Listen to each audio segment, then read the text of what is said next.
ராஜேஷ், தொடர்ந்து அமித்ஷா ஆடிட்டர் குருமூர்த்தியோட சுமார் 2 மணி நேரம் ஆலோசனை மேற்கொண்டிருந்தார். இந்த நிலையில் தற்போது ஐடிசி கிராண்ட் சோழா அந்த ஹோட்டலுக்கு வந்திருக்கிறாரு.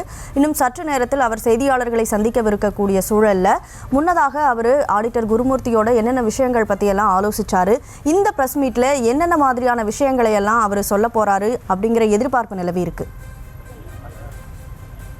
நிச்சயமாக ஆடிட்டர் குருமூர்த்தியுடன் சுமார் 1 மணி நேரத்திற்கு மேலாக அவர் சந்தித்து பேசியிருக்கின்றார். அவர் சென்று பேசியதற்கு எந்த விதமான மற்ற காரணங்களும் இல்லை. 100% அரசியல் ரீதியான சந்திப்பு என்றுதான் அவருடன் இருப்பவர்கள் தெரிவிக்கிறார்கள். உள்ளே என்ன பேசினார்கள் என்பது பெரும் அவர்கள் இருவருக்கு மட்டும்தான் தெரியும். காரணம், அண்ணாமலை, எல்முருகன் உள்ளிட்ட அத்தனை நிர்வாகிகளும் வெளியில் தான் இருந்தார்கள். அவர்கள் இருவர் மட்டுமே தனிமையிலே நீண்ட நேரமாக உரையாடி இருக்கிறார்கள்.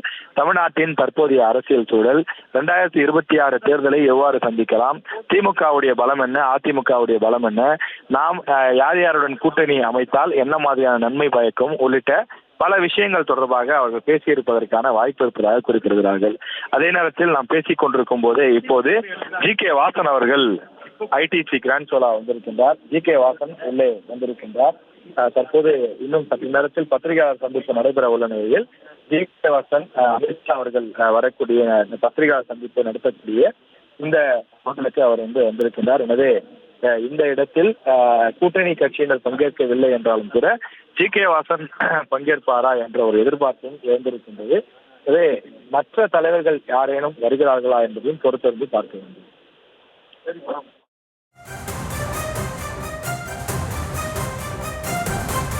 ராஜேஷ், நீங்கள் குறிப்பிட்டது போல என்டிஏ கூட்டணி அப்படிங்கிற வைக்கப்பட்டிருந்த பேனர் இப்போது பாரதிய ஜனதா பார்ட்டி தமிழ்நாடு அப்படின்னு மாற்றப்பட்டிருக்கு. இந்த சூழலில் கூட்டணி குறித்த அறிவிப்பு வெளியாகாது அப்படின்னு எதிர்பார்க்கலாம்.